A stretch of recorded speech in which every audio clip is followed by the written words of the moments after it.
Good to see you. Hello. I think we're waiting on a few more people. I'm going to have Kim give me a nod when it's time to get started, but thanks all for coming.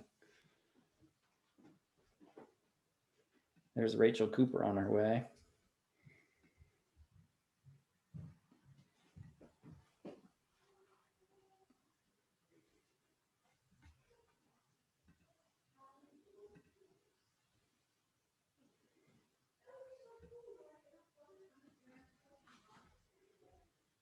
Are we on Kenyan time, Kim? Should we like wait till 10 past the hour? Is that the way these things have been working? Or is this a couple minutes? I don't think we have to wait the full Kenyan time. All right. Well, we'll hang out for just a minute long because it looked like there were like 15 or 20 people originally registered. So we'll wait a minute longer. How are you, Natalie? Good. I laugh at the Kenyan time because I'm in Argentina and everyone's normally 10 to 15 minutes late anyway. I'm used to that time. How's it going, Shannon? I haven't seen you in a while. Yeah, I'm good. I'm just kind of trying to wrap up in the last year of the PhD, which is notoriously a long year.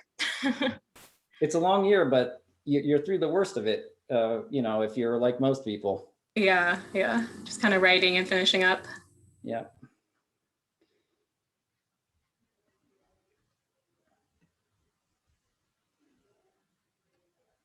I see people coming and going in and out of the Zoom room, so people must be having technical difficulties. Hi, Alan. How are you? I haven't seen you in a while. I can read lips. Yeah, you're fine. I got it. Well, hi, Allison. Long time no see. Hi, how are you? I'm doing great. Wonderful. Good. I see all those diplomas in the background. Is like, do I have to call you doctor now? You do. No. Yeah, so.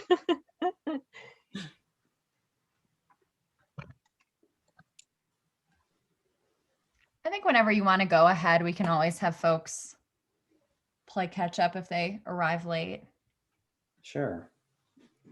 All right, I'm just going to close my door really quick here. My daughter just exited the room and it's going to get loud out there, I'm sure.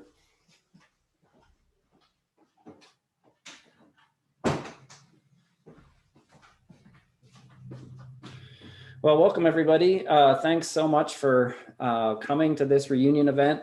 I was really excited when I was invited to spend a little bit of time with you. I don't have to say it, but this year has been really, the past 18 months have been really unique. At Kenyon as a faculty member, but I know for our students and for everyone, it's been crazy time. And we've had to rethink everything that we do.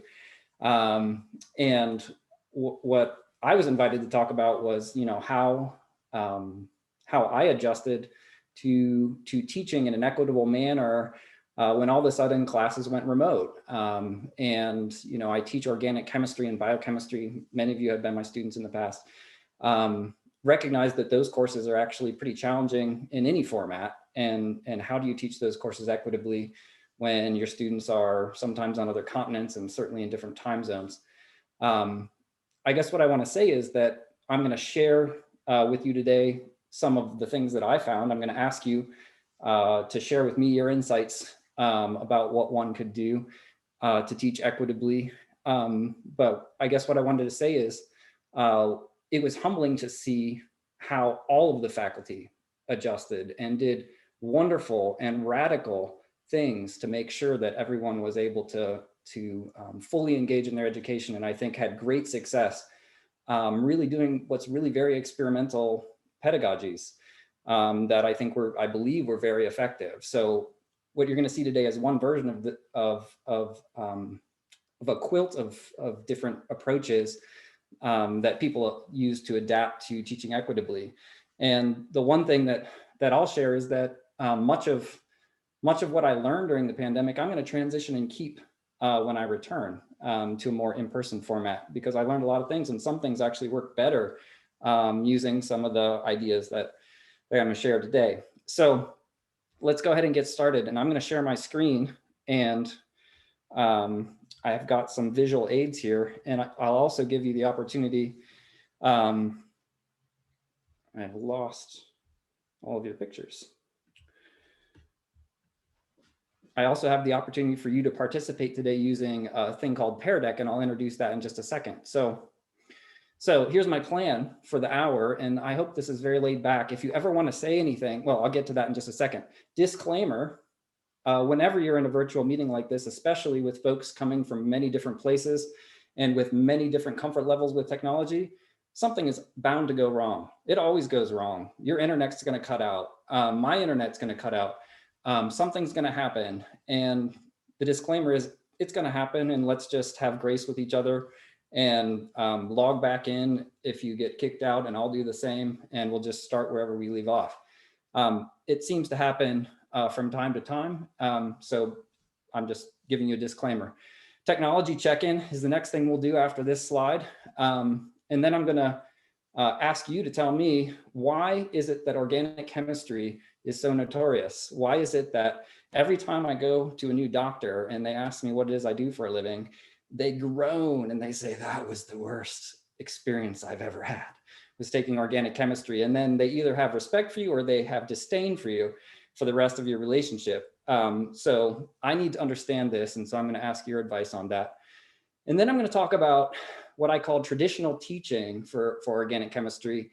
And we're going to take kind of an equity angle on traditional teaching. And, you know, full disclosure here, when I started at Kenyon, when I taught many of you, I was using a very traditional pedagogy.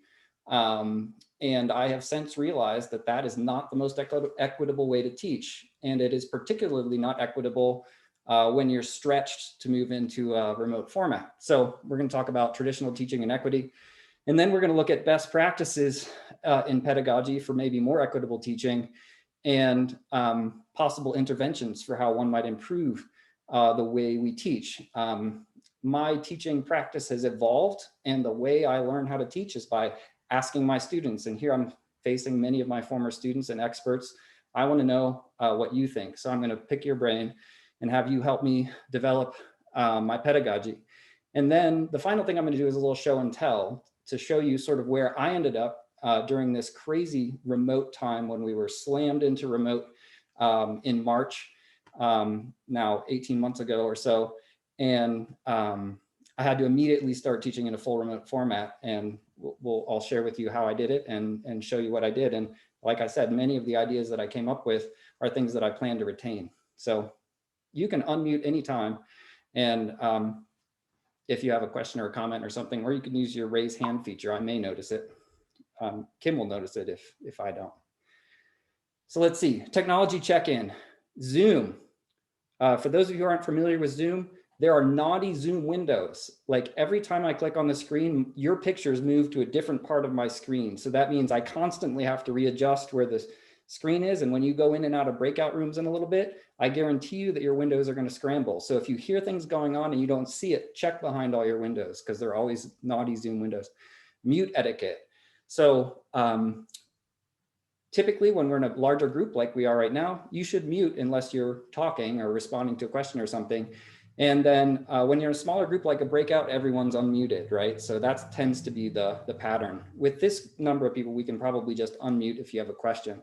Camera preferences. Personally, I always like to see people's faces. So if you're willing to show your face, it's great. I can sort of read your expression and understand how you're feeling and how you're reacting. That's helpful to me, but only if you're comfortable with that. There are multiple ways to respond or engage. With this small group, I would invite you just to unmute and start speaking if you have a question or a comment or want to break in, and I invite you to do it. You can also use the sort of response features. If you click on your Zoom window at the bottom, there will be some response actions that you can use. You can also raise your hand and I'll try to notice those things. So one of the things that I did when I was, when we were all forced to switch into remote is in my classroom, I have students work on whiteboards on sort of shared team projects. And I needed to figure out a way to do that virtually. And what I found was this software called Pear Deck. Raise your hand if you have ever heard of Pear Deck. I don't see anyone raising their hand, although some of you still have pictures, just static pictures. So I hadn't heard of it either, but my daughter had. This software was developed for elementary age students, but as it turns out, it was ideal for teaching organic chemistry and biochemistry online. And so I've adapted my pedagogy to Pear Deck, and you're going to get a chance to explore that today. So if you have like an iPad or a very large format phone or something, I want you to go, or in another tab of your browser on your PC, go to joinpd.com. Okay, and once you're there, there'll be an opportunity for you to put in a code, and the code is up in the upper right-hand corner of my screen. It says WHYZIO, W-H-Y space Z-I-O. The space is unimportant, but the letters are important. And you'll have to go through a couple of steps there once you get there.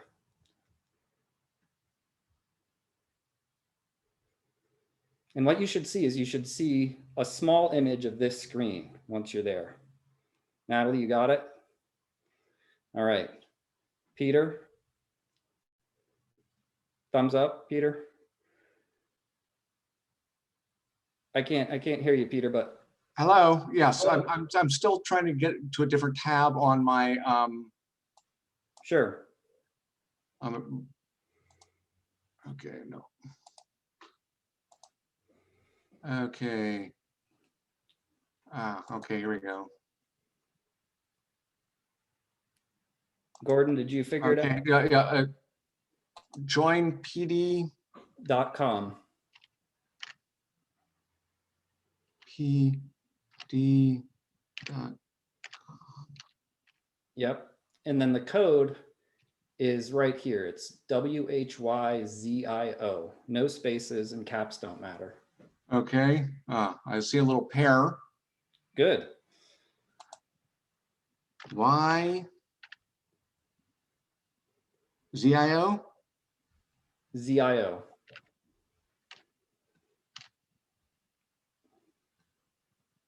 YZIO.com or just YZIO in the code when it asks for the code. Initializing Pear Deck. Awesome. So the way you should think about this is the Zoom window where I'm presenting is like the presenter screen, and the Pear Deck, whatever window or device you have Pear Deck on, is the way you respond or reply to questions. So there will be moments when we'll be working on something and you'll need to reply. And that's the other device or the other window is where you will go to reply. Oftentimes the two screens look the same if there's nothing to be replied at that moment. Okay, so everyone comfortable to go on? All right, so let's see. Here's your first chance to use Pear Deck. Like I described at the beginning, organic chemistry has this terrible reputation for crushing the souls of undergraduates. Tell me why. I'm still trying to figure it out. I actually liked organic chemistry. Well, you could write that, Peter, in your response if you wanted.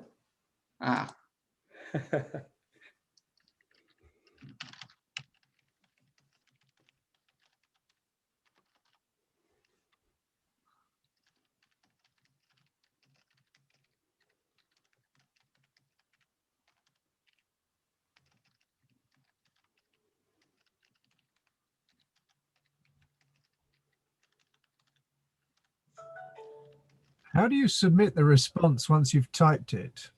It goes in real time. So whatever you've typed has already appeared in front of me. I'm watching what all of you are typing in, so I know when you're done with one answer. If you want a second answer, you hit the button below that says add another response. So it updates in real time. So let's see what people think. So organic chemistry professors are intrinsically scary. So it's funny that someone said that, because this is something that I get on my evaluations every single semester. Oftentimes people will say something like, "You're really scary, but I liked your class." So there's something about my identity or the identity of organic chemists that is truly scary. So whoever wrote that, I agree. Let's see. General chemistry is an overview. Yeah, organic is the first deep dive, that's for sure. yeah, it's also approached in a different manner. I would go even further to say that in Gen Chem, there are things that students might have seen in high school, but when you get to organic, everything is new for most people. So it's like a completely new symbolic language that you have to learn. It's the pre-med weed out course. I love that. So the reason why I've adjusted my pedagogy over the years is to make it the anti-weed out course, to try to have every student persist in the course, regardless of who they are, where they come from, or what their background is. That's what I've been working on for the last 15 years. So I'm trying to make it the anti-weed out course. And lots of science faculty are now on this push to be as inclusive as possible with the training. Yeah, the amount of data to be learned is huge, right? So it's known as this memory intensive class. So absolutely. The learning curve was steep. It's almost like mathematics. I would say it's also very much like a foreign language for a lot of people. An overwhelming amount of information, the sheer volume of material, all these things. Let's see. Dr. York's tests were hard, but graded on a curve. Ooh, graded on a curve. That's a weird thing, right? So grading on a curve is now something that we really question because it pits students against one another. It's like a competitive environment rather than a collaborative one. So we think a lot about that. Yeah, so it was unfair that people dropped. The idea now is, you know, how can we have as few people drop? If students are good enough to get into Kenyon, they ought to be good enough to complete our courses. And so, you know, this is sort of a new attitude. So I'm not sure why this is, why organic chemistry, is this why it has notoriety? I didn't use it in my medical career. I've talked to a lot of physicians that don't use the direct material, but hopefully the logic. So, all right, we've had some experience with Pear Deck. This is interesting, good information for me. I know that I'm scary. I hope that I'm not being too scary right now, Parker. I'm trying not to be scary. But there we are. So let's go on. So when I first started teaching, I came out of the pharmaceutical industry in my first life, and I decided to transition over to academia with very little forethought, actually. And so when I started teaching, I thought back to the faculty members that I had that I admired, and I more or less adopted the teaching strategy that they used. And it was a very traditional pedagogy, and this is what was practiced in every single science course that I had. And here's how the traditional pedagogy goes. Before class, you read stuff from a textbook. You read new information, concepts, ideas.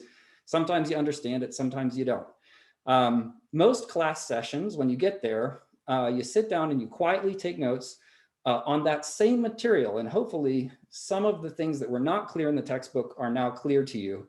And really the way I judged the quality of a professor was how clearly they could translate the material in the textbook to help me understand it. And so those are the faculty members who I admired and emulated. And then a few sessions, of course, you would take exams, and usually like 2 midterms and a final, or 3 midterms and a final. And those exams, by and large, would determine your entire grade. That's how it worked. And after class, you know, after most classes, you would get a problem set that applied that stuff that you read about and then the faculty member talked about. And typically those problem sets were epic, right? They took hours, they were long, especially in organic.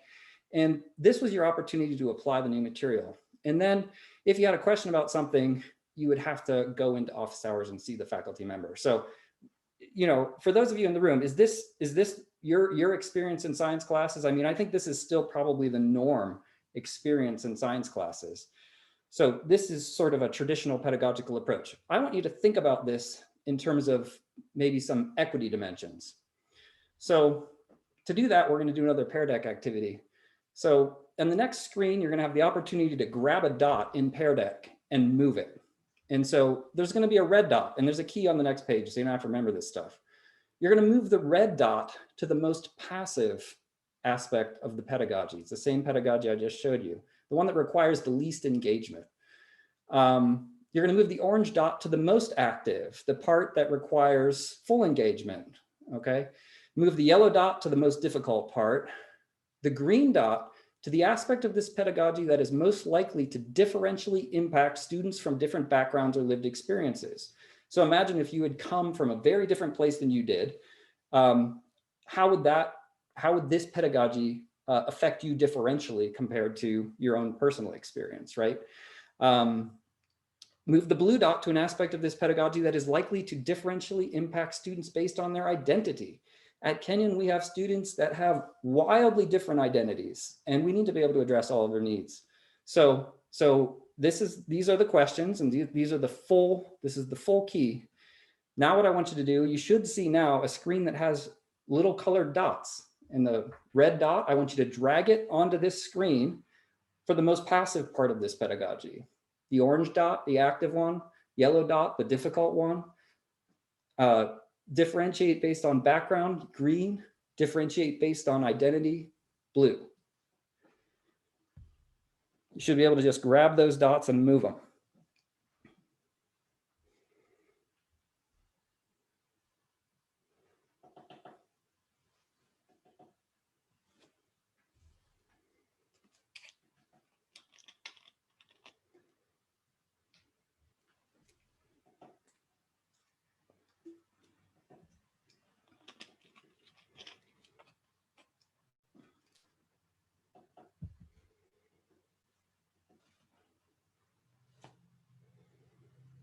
I still see some dots in motion.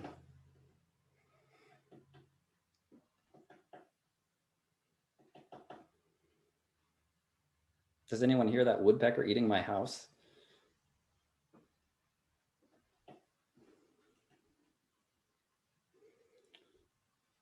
All right, let's take a look at what people think about this stuff.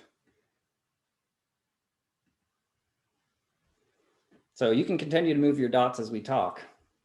So what are the most passive things? I see a lot of dots around most sessions. You know, you take notes on the same new material. Yeah, taking notes is actually a fairly passive thing. You don't actually have to engage. You can, most people, by the time you're in college, can just kind of write your notes and listen, and hopefully you get some clarifications. Most difficult things are things like exams. That's true. The most active things are problem sets. Yeah, applying new material. And I see someone has said that's the most difficult part.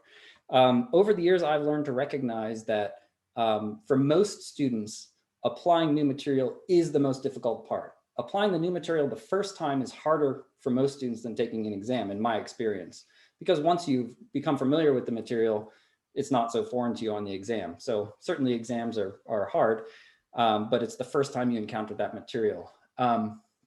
Let's see, when does background really differentiate people? Let's see, I see a cluster of green dots down here. Yeah, office hours. I agree. Yeah, I think that students who come from different backgrounds often don't even know what the word office hour means, right? Office hour, it's like what they call it, the hidden curriculum. So they don't know what's expected in office hours. I've heard of stories of students telling me that office hours were the times they were not supposed to disturb faculty members sitting in their office, like that was their private work time. So office hours often differentiate what people think about them, is differentiated along your background and also your identity. Again, as we all admitted from the very beginning, I am a scary person, and being face to face with me is uncomfortable, and it probably is different for people with different identities when they're interacting with me. So anyway, so this was fun. So let's see. I wonder if there's anything else to pull out here. I noticed a lot of people say that your background is going to affect how you read new ideas. There are 3 green dots up there. Does someone want to unmute and tell me sort of why you feel like the background is going to influence the way people read new ideas in the textbook? Anyone, just unmute if that's one of your dots. I put it there because I think I think it has a lot to do also, I mean, especially for like ESL people, like I'm reading things in my second language for school here, and I read very differently in Spanish than I do in English, and I imagine it's the same way for a lot of ESL students. And also it's like, you know, how do you read I've also noticed it's a very different reading for sociology books, which is what I'm reading now, than it is for science books. Like I'm having to approach them differently.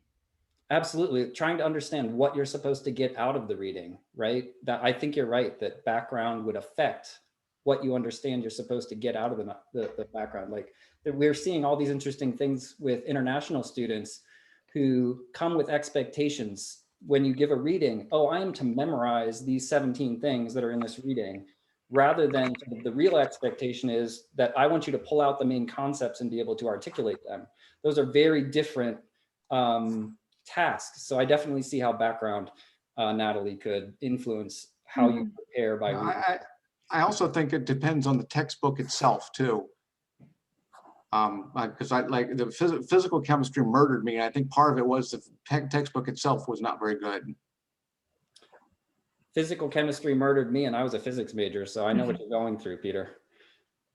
Yeah, most difficult class I had in 20 plus years of education. Yeah, we share that, and we're not going to mention names of faculty members or textbooks, though. That's for another time, in a private conversation over a drink.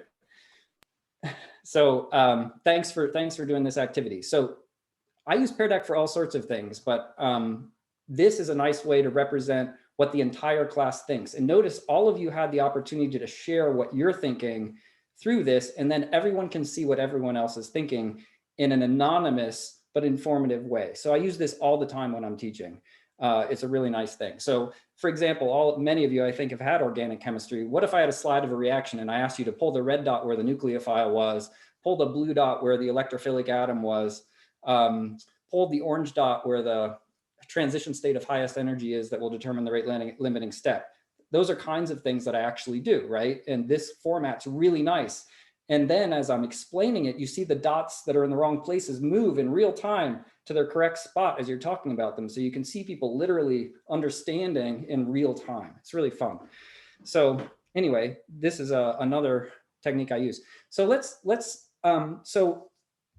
me back up just a little bit. So I used this traditional pedagogy till about 2008, and I was having kind of a shocking thing happen to me in 2008. I was having so many students drop my class.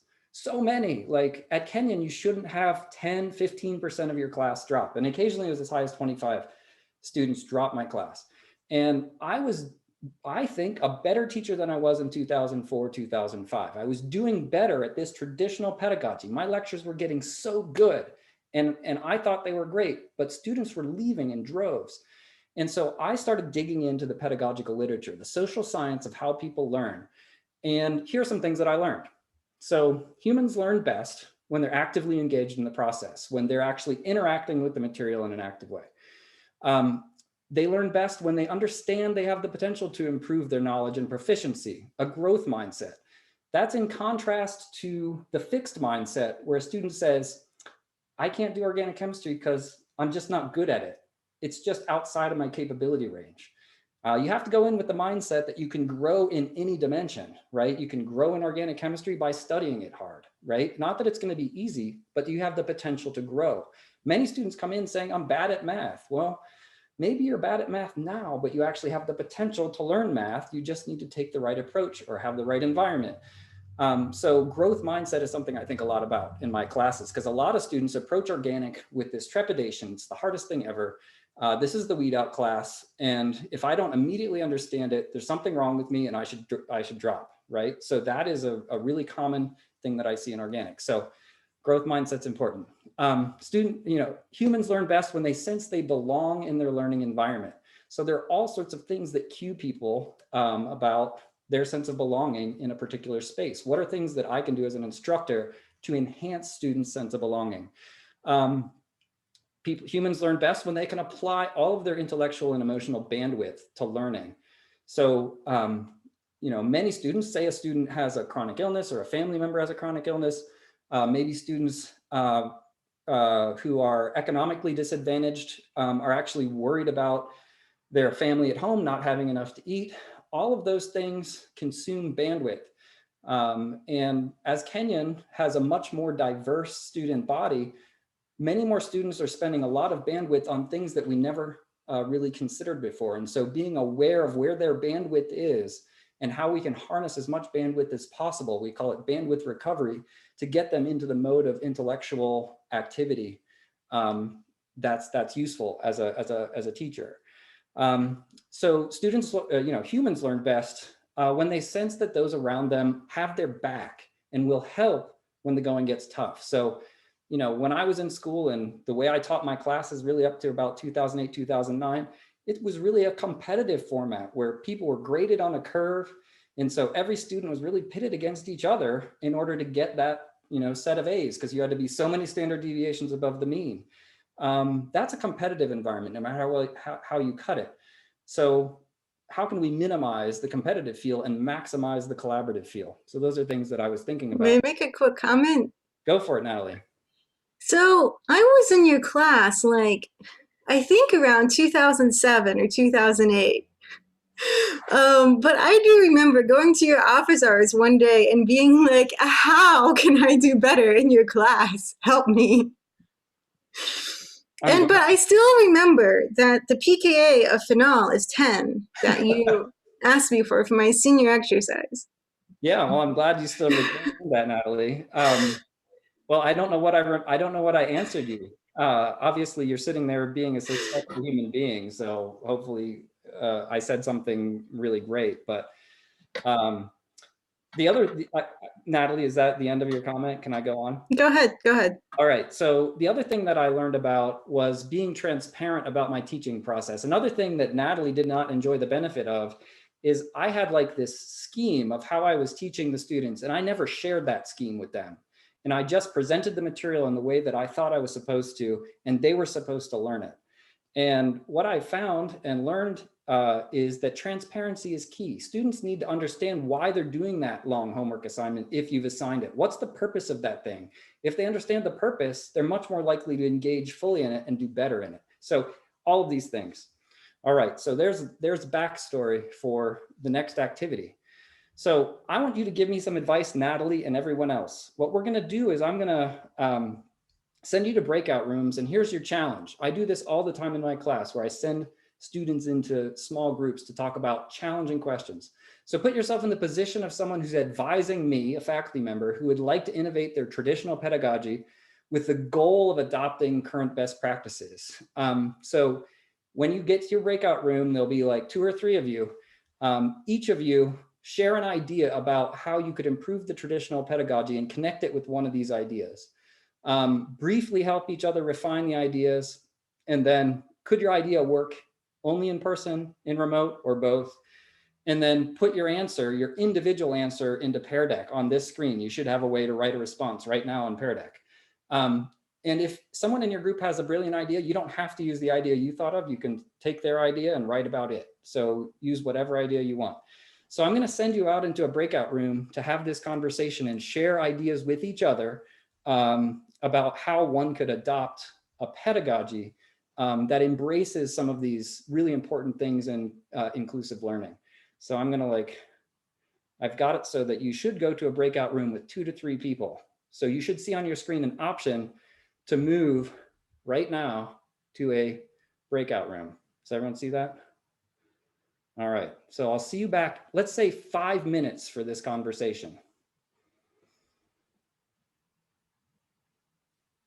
I see people working on their responses. Go ahead and finish up your responses if you're still working on your Pear Deck. Take a minute. I see people working on it. I don't want to interrupt you midway.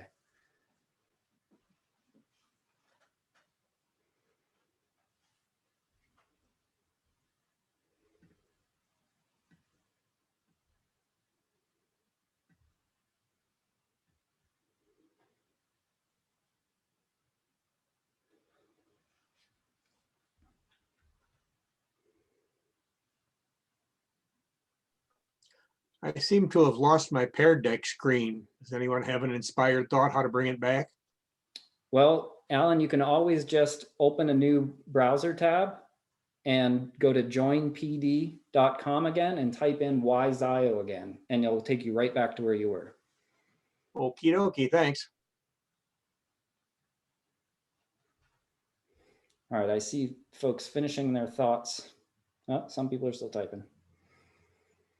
let the seahorse and the iguana finish up their thoughts, and then we'll talk about some people's ideas.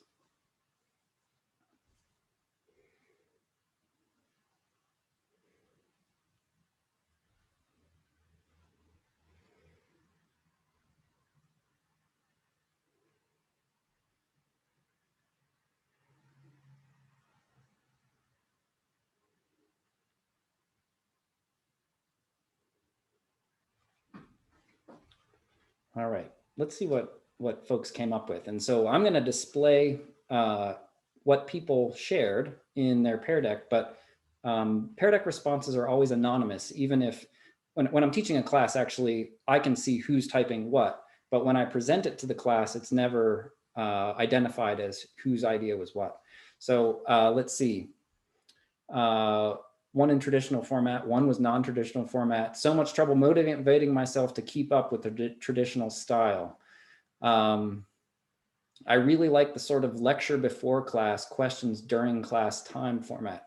So I agree entirely. So the lecture before, the passive part of learning before the class, when you're sort of sitting and listening, is really valuable, because then in class, you can be fully engaged and also be supported by the faculty member, rather than just having the faculty member sort of spout what you've already been reading about. So let's see, note-taking versus recorded lectures. So this is another response that talks about recording. So yeah, I find that students view and review recorded content lectures many, many times. Sometimes they'll, they always sort of do it before they have to apply it in class. And then oftentimes as they're studying or getting ready for an exam, it gives them the opportunity. And what I've heard from a lot of students is that they actually like watch a little bit of it and then they pause it and sort of process what they've seen and then continue on, which you can't do in real time. So yeah, this is a powerful thing, having recorded lectures. It's also really important that the recorded lectures, if they're not by the faculty member for the very topic, that the recorded lectures be right on point. Like they have to be really well focused on whatever is being taught. I make all of my own videos specifically for the topic I'm covering, because for that reason. Small group learning, around 8 students. So I agree, this sort of collaborative learning, if you can have class sizes of 8, that's great. But one thing that I've been working on, as you'll hear about, is doing small teams in classes all the time. So students are always experiencing a small setting, even when there are, say, 30 or 40 of them in an organic class. They're working with a smaller group, and I can come over and work with a small group during the class session. So they do teach each other, but then they can also be supported like a mini office hour. That's something that I agree with. Let's see. So, tests, exams, project papers become optional to complete at any time throughout the course rather than a set date. Yeah, absolutely. So there's this huge debate, and I can tell many of you are educators or in academia. There's this huge debate of what is equitable evaluation, huge debate. Sit-down exams, sit-down timed exams are known to differentially impact students. Some students with certain identities do better. Some students with certain identities tend to do worse. And it doesn't really have to do with the content or the intelligence of the student. It cross-cuts sort of oddly, not the way you would predict. So, so what can we do instead of having assessments that are like sit-down exams? This would be like a 2-hour session another time to talk about other options. The big problem is, though, especially with organic and biochem and things like that, one of the things the course is trying to accomplish is train you to sit down and take an 8-hour exam. So having some practice on sit down timed exams is really valuable. So balancing those two needs is really a thing. Let's see. Pear Deck. Yeah, so I use Pear Deck all the time. I can actually see all of you working and I understand where you are. So when we come back, I understand where I need to go with the class. Evaluation methods that permit failure and learning. So exam retakes, working through quizzes with a partner after you've taken the quiz. So let's see. I would have liked to see a chemistry curriculum pointed more towards the real world. Yeah, so there's a really important movement to make sure that the content within a class connects deeply to the values of the students in the class. The more you can connect to the values of the student, the more likely they're to learn deeply. So all of these are great ideas. Small groups, lecture style to allow different ways of learning, promote a growth mindset. Great. Recorded lectures, again, yeah, this is something that I don't think I'll ever be able to get away from, because I hear this on evaluations every semester. I record, I recorded hundreds of lectures during my remote teaching, and you'll see why in just a second. At-home labs, that did happen, not in the chemistry department, but in the physics department. They developed labs for all levels of their curriculum at home, which was pretty cool. All right, so these are great ideas. So let's go on. So what I'm going to do is I'm going to talk about sort of where I landed in my pedagogy about when the pandemic hit. And this is kind of what the structure of my class. And if you needed to describe it using lingo from the educational world, I use a blended format. It's almost flipped, but not quite flipped. So it's kind of blended. And really importantly, it's a high structured approach. So high structure is a way to give students a lot of transparency about what's expected of them at any moment. And it seems when you look at it on the screen, it looks very complex, but as long as students know the process, it's actually much more helpful, and they can rely on that structure.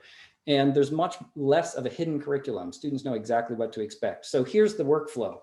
By 9 p.m. the day before class, you process new ideas. And typically this means you watch content videos that I have recorded that are directly related to the topics. And then there are readings that complement those videos. And there's a processing guide, meaning I spell out exactly what you're supposed to draw from that information as you're going. So Natalie, it's not like you're just guessing, like, am I supposed to memorize these terms, or am I supposed to be able to understand and do something? I spell it out in the processing guide. And then there's a course preparation assignment, and the course preparation assignment is very basic level application of what you just read about or learned about for the first time. And then you write me a brief message, and that could be anything you want. It could be a question about the material. It could be what you had for dinner. It could be anything. And I always require students to write some kind of message. And then that is submitted to me by 9 p.m. the day before class. And I've changed my work life, because what I do is at 9 p.m., I scan all of these submissions and I read every single note by every single student, and I reply to it by email if there's a prompt for a reply. So rather than working throughout the day, I'm working, a little bit later in the evening to make sure that I connect with every single student who has a message or a question. I also figure out what they don't understand because they're asked to apply some things. And then before I go to bed, I just record a really quick slapdash video. And in that video are announcements, things that I would typically do before class, mini lectures on anything that lots of people struggled with in the CPA, the course preparation assignment. And then I actually solve the CPA question in the video. So when students wake up in the morning while they're eating their cereal, they look at their phones and they watch this pre-class video, and they kind of observe this. And they had been thinking about the CPA right before they went to bed. And then there's the solution to the CPA. So they feel like they're kind of prepared for class. In class, I always have an opener, Metacognitive Monday. When they come in, there's always a little task for them to do that builds metacognitive skills on Mondays. On Wednesday, it's Wildcard Wednesday. That just means I get to pick a special topic to talk about that interests me and probably interests the class. Informative Friday is just a way of saying quiz. So on Friday, there's a quiz, and the quizzes are actually collaboratively graded. So you take the quiz, and then your partner gives you suggestions on the quiz and gives you a grade for the quiz. So you're kind of helping each other. So it's a very collaborative quiz format. And then after the opener, whichever day of the week it is, there's a daily challenge. And this is always a team challenge. You work with a group, and it's a set of progressively challenging problems that apply concepts that were just covered in the pre-class videos and things like that, but also concepts that we had learned before in the class. This is the hardest part for most students, this applying concepts for the first time in challenging settings. And so this is when you need an instructor there. If you raise your hand, if you get stuck, you have, first of all, your peers then the instructor is there. And we also have lead tutors at Kenyon. So peer tutors from our Math and Science Skills Center will circulate in the room, and support groups hold mini office hours as you struggle through this most challenging part of learning complex science. And then if everyone in the class gets stuck on a particular problem, I'll go to the board, or if it's in a virtual format, I'll just grab a whiteboard that students can see, and I'll give a mini lecture on that topic, because clearly everyone is struggling with it, and I'll do my best to clear that up. And then you're collaboratively solving these challenges, but then as you're experiencing now, you will write your individual response on Pear Deck. So every student is engaged in writing the response. And then we, just like we've been doing in this session, I'll show different responses and we'll talk about them. And I'll make sure that everyone in the class comes to the right place, a good place. Maybe there are many right places, comes to a good place before we move on in the material. So that's how I use Pear Deck. Every individual is constantly engaged. And then after class, I ask students actually to redo the challenge activity that they did in class, and they can do that individually or they can work with others. It doesn't matter to me, but they need to work through it. And if they didn't finish it, get to the end of it. And then I give practice application questions. So sometimes that's textbook problems or other problems that I've procured. And some of them are required and some of them are optional. So I try to let students decide whether they understand it. And if they understand it, they don't need to do the optional ones. And if they need more, they can do the optional ones, or they can save the optional ones for studying for a test. And then I have office hours that are available 7 to 9 p.m. just before their notebook assignments are due. So that's when they're like cramming to get the last little bits in. So my office hours have 3 different flavors. I have reservable one-on-one office hours, which are 10 minutes one-on-one, and in remote format, that's like, you know, you and me in a Zoom meeting. And then my favorite is the group office hour, where groups of students come to with a list of questions, and I just go through one question, we talk about it as a group, we move through it. And then I do kind of review session style, which is student asks a question and I sort of display the answer for everyone rather than sort of the interactive version. Different students are comfortable with different formats, and so I just provide all 3. So the reason why I've gone to these things, a lot of reasons. Passive and solitary activities outside of class. It doesn't do me any good to lecture at students when what they really need is help applying material. So things like content videos takes a lot of time, reading takes a lot of time, that's passive. You don't need me there to do that. Announcements, mini lectures on misconceptions, CPA solution, those things are all outside of class. Completing the daily challenge. Hopefully you got some momentum going in class, and that's not the moment you need help, but you can use your peers, or you can come to an office hour if you have questions. And then, you know, applications, again, you have some experience. During class, I should say active learning by all students. A lot of what's described here isn't passive, like you actually have to do something. You have to prepare something and submit it, or during class time, you're engaging with peers and you're writing in your Pear Deck. So very unlike what you're doing right now, which is just staring at a screen, which I do not very often in my actual classes, but I feel like I need to present a little bit about what I do.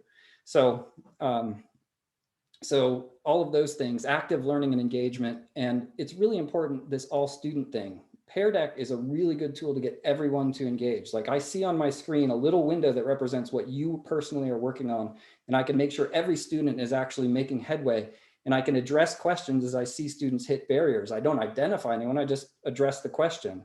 So it's really, really helpful, and I make sure that every student is progressing along.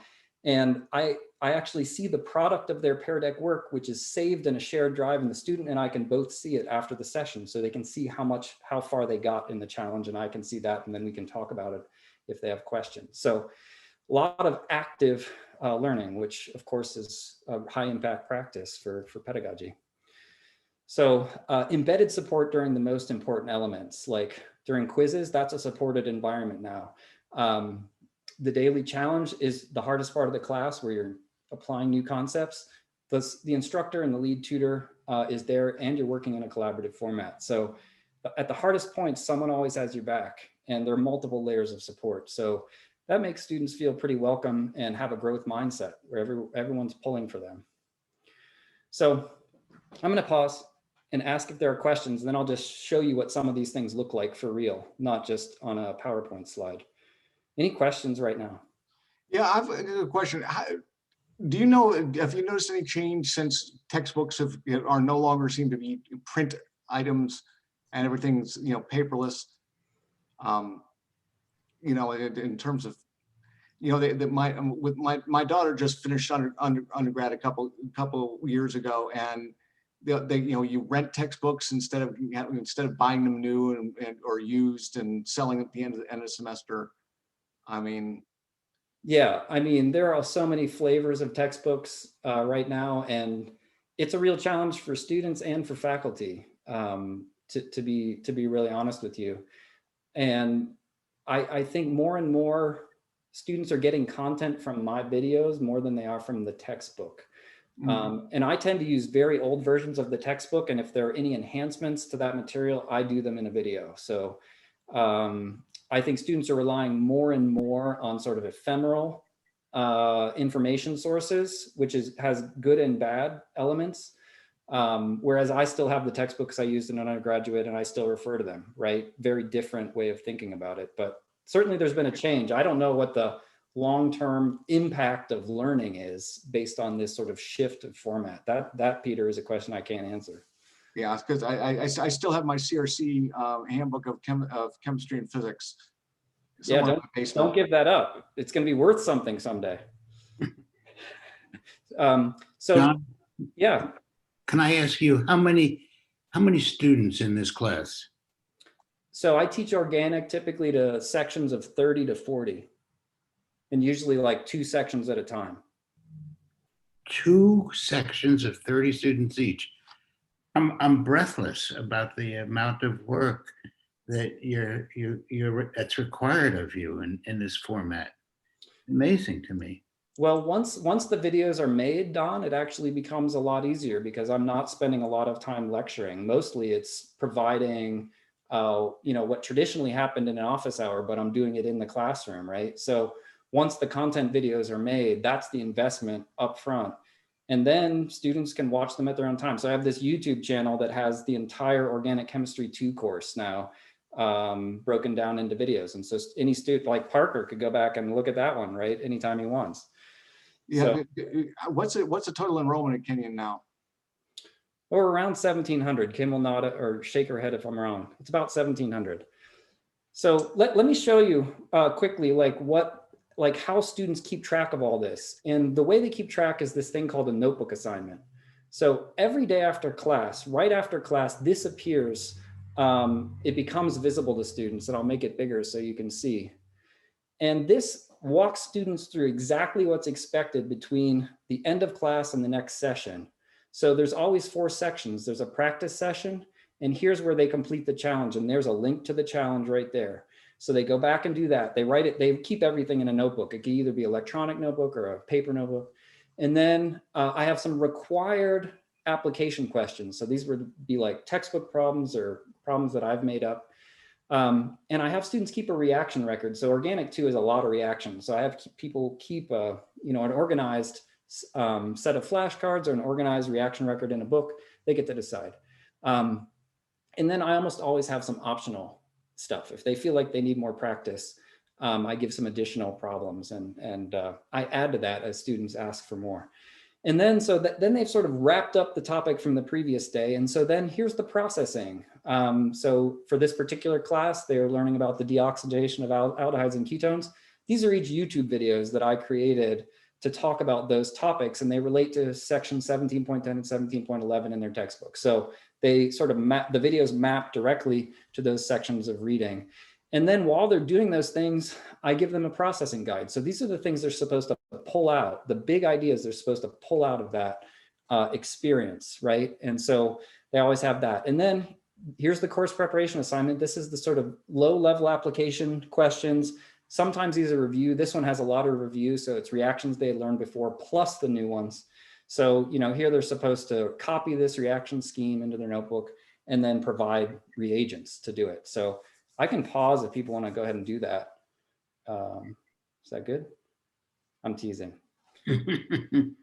I don't expect you to remember. And then I prompt students to give a 20-word message to me. So this can be anything that they want to write as long as it's not insulting. And I discovered this for a weird reason. I used to have students submit things using Turnitin, and Turnitin required a certain amount of text, and it was 20 words.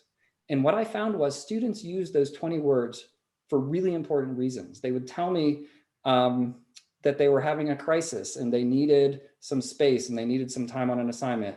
They would tell me they're loving the class and to do more of this. They would tell me about their goldfish, right? They would share all sorts of things in those 20 words. And now, and that's part of like belonging. Like if you wrote me a message, I would reply to that in an email when I read that message. So I'm deliberate about scanning these assignments and replying to every message, usually within an hour or two of submission, so that every student and I sort of develop this relationship. And it, you know, Don said it must take forever. It doesn't take that long to scan a 20-word message, right? Like you just develop a workflow. It takes an hour, I can scan 60 of them, and I read the 20-word messages, about a third of them prompt a response, and I respond. So let me show you what those look like when students submit them. I just picked one that I thought was pretty easy to read. So this is like someone's notebook assignment that they submitted, and I always ask them to label the sections. So here's the refined practice. So this is the challenge that they're repeating, and you can see their work. Here are the additional problems I assigned for practice. So this student chose not to do the optional, but did the required problems. And then here's the processing, which is the second part. So this is new material. So here's the what, how, why, and when of these reactions that we just learned about in the videos and in the reading. Cyanohydrin formation was the other topic of the day. And then here's the reaction record that the student was keeping. And then here's the course preparation assignment. And so these are the applications of that information. And so if I were reading this, I would recognize that they did pretty well until the second to last step here. And maybe I should talk about that if everyone in the class missed it, right? So I'm sure you all picked that out. And then I get this message, and I picked one that was benign, not particularly personal. I hope you're well. I made some pancakes for breakfast and a quesadilla for lunch because I knew you were wondering. Now I need to catch up on some laundry. I hope you had a good weekend, right? So this message is trivial, meaningless, but what it shows is a level of comfort with me that I'm actually connecting with the student and that he can share, in this case it's a he can share this information with me and it's fine. And I could share similar information with him. It sort of demonstrates a level of comfort. And then when something comes up that's actually serious and more major, they have a line of communication. So that's really important, especially in times like we're living now. So in any case, I see Kim getting nervous because it's 5:06. So if you need to cut out, you may cut out at any time. But I'm gonna keep pressing on unless Kim tells me I must stop. All right, feel free to sign out anytime if you've had enough. So anyway, that's what the notebook assignments look like. And that's how students sort of understand what they need to do. That's transparency about the class. So one thing that I use a lot in organic chemistry, it's a symbolic science, is I have students drawing in Pear Deck all the time. So I thought it would be sad if you went through this experience and didn't get to try to draw something. So you should see on your screen now a palette on your Pear Deck screen. You should see a palette. And what I'm going to do is actually display my iPad so you can see what you should see this palette on your screen right now. And the first thing you should do if you want to draw something is click on this sizing tool that's over here on the left and make the pencil nib as small as possible. Okay, in order to write in a resolution. Remember, this software was made for elementary students, so it makes these big dots and you make smears of paint. But if you want to write or draw, you need a small thing. And then at the bottom, you can pick a pencil, you can pick a highlighter, you can draw lines. You know, usually using a pencil is good. And then what I expect you all to do is write the products of those reactions, the reagents that are there, or the starting material that you would need, right? So you can just go ahead and do that, and I'll watch your work and we'll display the correct answers, right? So go ahead. So just try drawing. I'm teasing. Just try drawing something.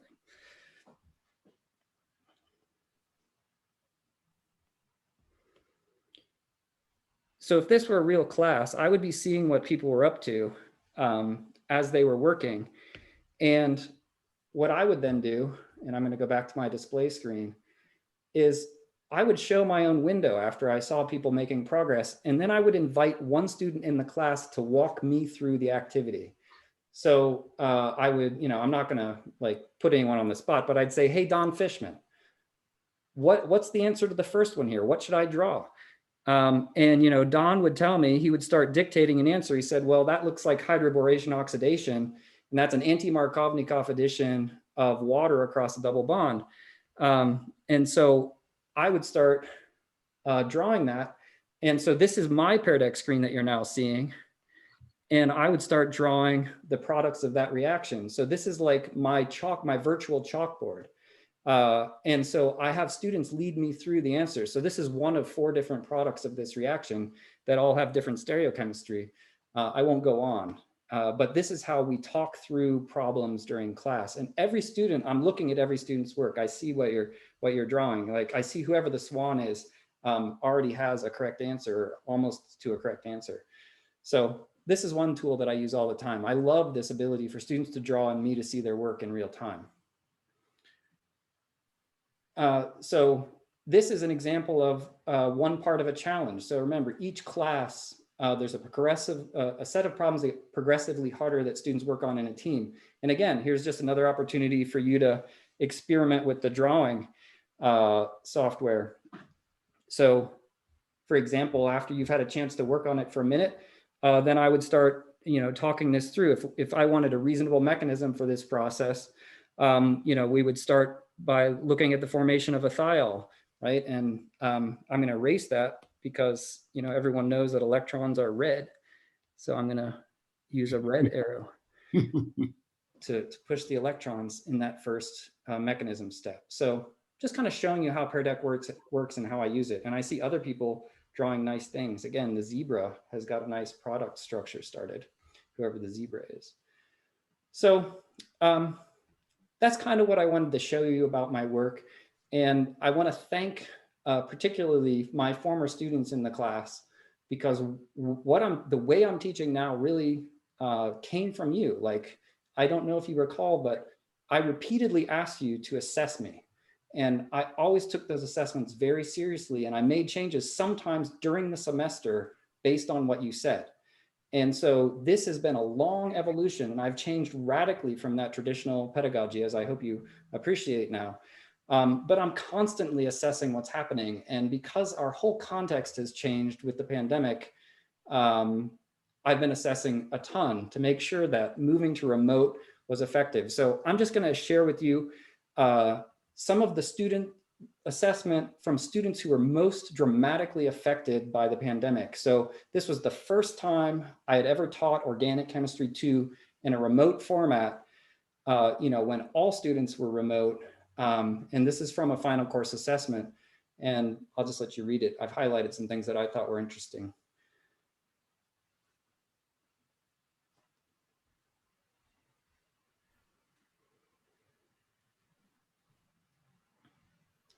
So people kind of learned the lingo. They knew what the assignments were and why they were doing them.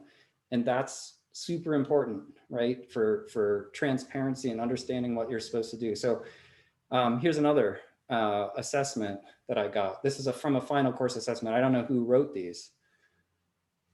Oh, Peter. It's been my favorite class I've taken Kenyon thus far. That's a good thing, good way to start out. These are students that took it remotely, right? So I was shocked, right, by these. So I think the pedagogy has some value. Yeah, I have a question. James. John. Okay, it's been over 50 years since I was taking chemistry courses at Kenyon. I mean, I graduated in 1970. And looking back, probably I would say the most important thing would be doing something in the laboratory and, creating something, making something, or even failing to make something. So students have missed out on this during the pandemic. So how is this being dealt with? So it's a great question, and actually, I will tell you that my colleagues, I was actually on leave this year, but my colleagues have been extremely creative about how to get students involved in research even during the pandemic. And so there was less of the sort of moving into the lab and doing wet chemistry, especially in the fall of 20. But in the spring of 21, there was full engagement in the research lab. So first of all, I agree with you. Working in the laboratory is probably among the most powerful identity forming experiences that someone can have. You identify as a scientist when you go in there and you make mistakes and you break some glass and you have a few successes and you learn to interpret the NMR. You develop identity. And as far as I know, that's probably the most powerful way for students to develop an identity and agency as a scientist. That's my experience. I totally agree with you. We have students here that did research with me and did research with other people. So they can speak to that now, a few years away from that. So I think there is going to be a lot of things that students missed out on during the pandemic. And we're never going to recover everything, right? It's just not going to be possible to recover all of those lost experiences. At the same time, I would say we also learned an awful lot. Like I learned so much about teaching because I rethought everything, revolutionized really what I was doing because I was forced to. And I am one of many, many in the science division who went through that process, and in the college that went through that process. I'm friends with a lot of the biologists. They had amazing research projects with their research students that they could do based on coding in R and analyzing big data sets. And, you know, research doesn't necessarily have to be in the lab growing cells and, you know, acquiring spectra. It can be all sorts of things. So absolutely, there were experiences lost. And one of the things that Kenyon does really well is make experiences possible for students. We're going to have to claw back and make sure that those are accessible again. But I think there was probably less lost than you might imagine. Well, yeah, one question I have is, maybe this is more before the pandemic, because I remember one of the favorite things from organic chemistry was the identification of an unknown sample. I mean, you know, I remember finding when it was a couple of years ago, my papers, old papers, looking at my comps and not understanding any of it. But then I found my paper I wrote for identifying the unknown, because I got like an A on it. Just the process of, yeah, they shut off the MR mass spec GC, you know, GC mass spec unit, which is fairly new then. They shut that down. But you know, the old-fashioned boiling point, melting point, solubility, all the standard tests, and how you did this, and then you got your infrared spectrum and figured out what the heck it was. Yeah, were you doing this before the pandemic? And well, would if you get a regular lab, would you continue with that again in some fashion?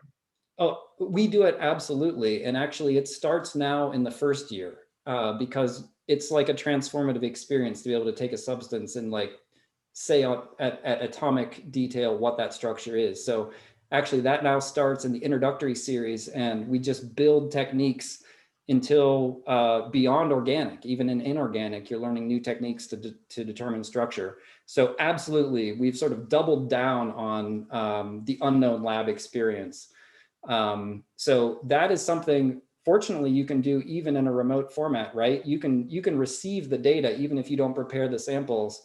And this is something that I actually mimic in the Organic 1 class, where we hit NMR really hard. And so there's lots and lots of data being distributed. So you go through aspects of that activity, which is a really good logic puzzle, right? And that's why people remember it, right? Because you have all of these tools that give you little tidbits of data, and they build up to a final picture.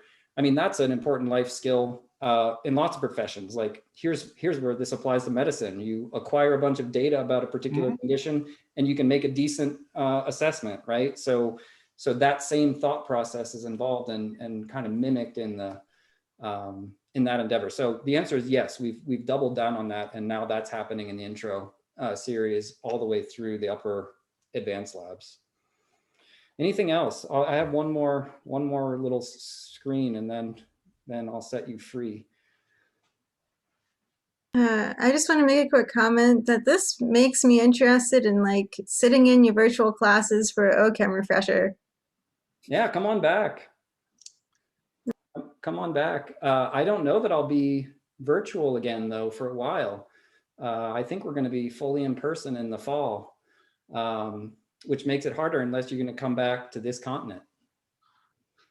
Not for a while, especially with the pandemic. Yeah. Well, Natalie, one thing is I might actually try to adopt a hybrid pedagogy, meaning students who are not physically in the room could participate in the class, right? So because I use Pear Deck could occur with students sitting in the classroom as well as anywhere in the world, right? And so you could have students in 2 places or in 10 places all participating in the same way in the class. I would just have to think it through logistically.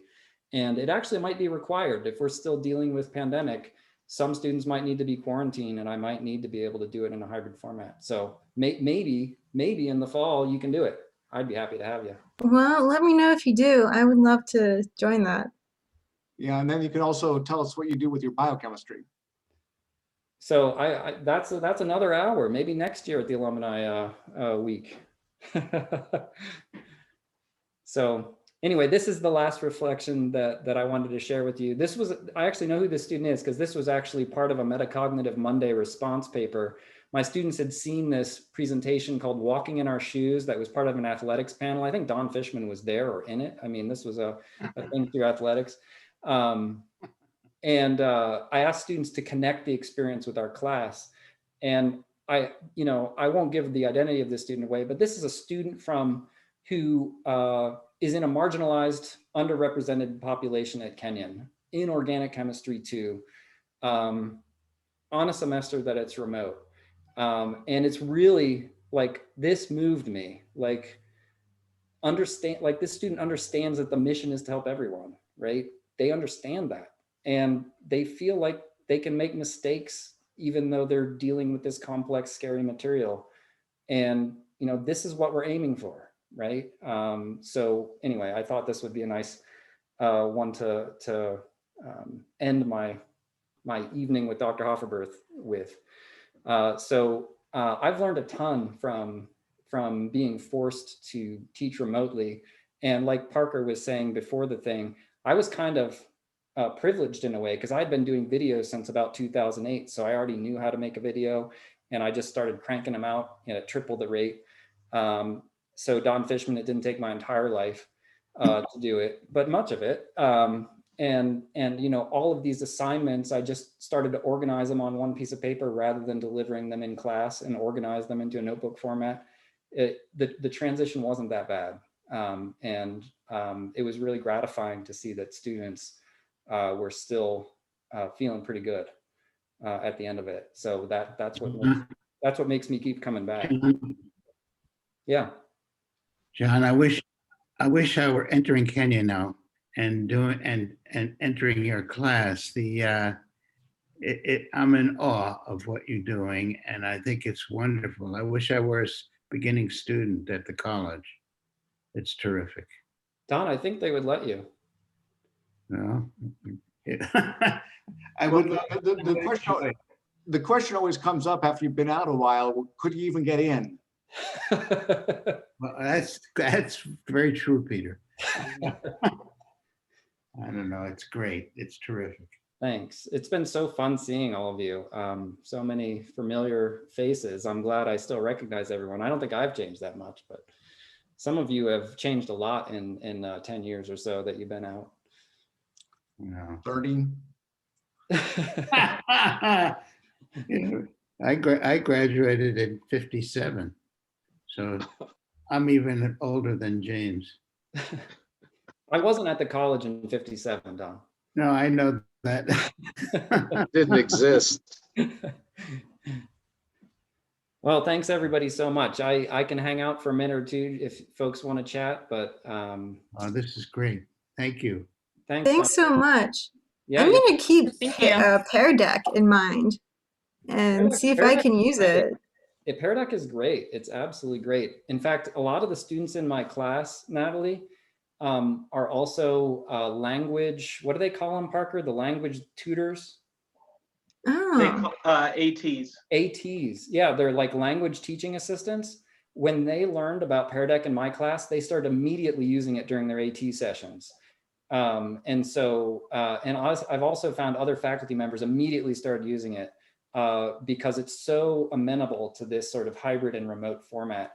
And it's amazing, like you can't, maybe I can show you. Now, I get to see like everything that people do. So if I move back to a slide, like on my other screen, on my laptop screen, I'm literally watching what people are writing, and I can see everyone's work on every problem, and it changes in real time. So like even in the classroom, I never had that, right? I would have to like walk around the classroom and stare over people's shoulders. Here I can see exactly what people are getting stuck on and exactly what they're working on. And so it's evidently useful. And again, it was developed, like, it's kind of cutesy. It was developed for elementary school students, right? Who couldn't read. And so there are all these drawing options and drag the dots and stuff like that. But it can be used really effectively for college students. I remember the first time I went to a Pear Deck training, like a virtual training, it was like literally 500 or 600 elementary school teachers and me. Wow. It was really interesting, and they were like, "What's this guy doing here?" Cool. Well, I'm doing chemistry tutoring on TutorMe, and I teach English as a second language. So I think I might find a way to implement Pear Deck. It looks really cool. Yeah, and honestly, like there's a free version of the Pear Deck, but if you want drag the dots and drawing, there's a subscription, but it's not much. It's like $150 for an entire year. So yeah, I pay the $150 and just use it year round. So do other professors use it, John? Yeah, it's been picked up by like Ariana Smith, who probably wasn't here when you were there. Carol Schumacher in the math department uses it to teach calculus. So the Schumachers are still there. Oh yeah, both Schumachers. Yes. Yeah, because Ben Schumacher was one of my physics teachers. Yes. He was fairly new in 88, 89. Yeah, they're both here. In fact, they're both chairs of their respective departments right now. Are they still rotating chairs? Like, no one fixed for years and years? Right. Yeah, chairs rotate. Every department has their own culture on that. But I just rotated out of being chair just before I went on sabbatical. So yeah, my father's a college professor, and he had an opportunity to become chairman and decided it wasn't worth it. Attending is not really an opportunity. You're kind of voluntold to be chair, unless you have a good reason not to. It varies with the institution. Absolutely, absolutely. Well, Allison, everything good with you? Everything is great. Trying to hold my own during the pandemic in private or in primary care. It's been a wild beast. Are you doing telemed? We're doing some telemed, yeah. So I'm getting used to different telemedicine platforms for talking with patients, but it makes it obvious in some situations how much we don't need physical exam, and in others how much we do need physical exam. And sometimes it takes not being able to see the patient in order to really know what you need and don't need. Absolutely. But it's been a wild ride. Well, I hope that telemed is something that sticks around. Fortunately, my folks moved to Mount Vernon about 5 years ago. And it's been a real blessing for them. Just getting themselves to doctor's appointments is a real challenge, and having just the option when it's a little thing to have a telemed to understand if you even need to go. That's got to be an enormous cost saving efficiency thing. And I've helped them with the technology through those appointments. I think maybe that's something that will stick in your field. This pandemic. Well, that's the key too, because I only do geriatrics, and so it's been very challenging for a lot of my patients who have no laptops, no technology, no smartphones to learn how to do this, and they get very frustrated by that. Sure. But speaking of teaching, so my mother actually just retired about a year ago from teaching law. And before she did that, she taught one more semester, and she actually taught herself how to do Zoom. and this program called D2L through Michigan State University. And I was totally flabbergasted. She like sent me a Zoom interview meeting email, and then she did a whole class for me, and she made me participate. And I was floored. And she was like, this was so hard. You have no idea. Old dogs cannot learn new tricks, but I did it. And so she was very proud of herself. But no, it's a real accomplishment. I mean, my parents are all in their 80s, and you know, they have iPads, but you know, just walking them through the most basic thing over the phone, or it's hours, right? Yeah. Yeah. You know, these things did not exist. You know, they weren't even dreamed of when they were having their formative years. So I applaud your mom. I run an IT training business specializing in teaching seniors. It's one of the things, it's mostly what I do. That's awesome. More power to you. Yeah. Well, it's one. Well, that's good. Well, one of the things I've been doing telemedicine. I got both ends of it. I've done telemedicine with a couple patients for follow-ups. I'm in radiation oncology. But I also have a movement disorder. So last time I saw my neurologist, who's in Baltimore, I did by telemedicine, which is, you know, you don't get an exam, which is, you know, kind of frustrating, but I didn't have to schlep into Baltimore and park in their garage. Mm-hmm. Absolutely. You know? Yeah, there are a lot of advantages, and I definitely see the downside, right? You could miss things. You could not see the obvious physical thing that would be important to know. But at least you can give them a judgment call of whether they do need to come in. And I think, you know, 60 to 70% of the office visits that I do with my family, really, I just need 30 seconds. You know, is this worth your time to look at it or not, right? And I just feel like it should be a no-brainer to set that stuff up, so you can make that quick call. So yeah, when you add the video to it, it adds a lot. So you're just looking at the patient. Absolutely. If you can't listen to them or you know, zoom in. Right, exactly. Well, it's been wonderful seeing y'all. Yeah. And feel free to email if you ever want to chat again. We can have a virtual coffee. So fun seeing everybody. So thank you so much for doing this. This has been such a wonderful program, and I know we all learned a lot and are walking away with a lot more to think about too. Great. Well, thanks for the invite, Kim. It's good to see you, Parker. Bye, Alan. Very good to hear from you, Professor. Take care. See ya. Bye. Bye.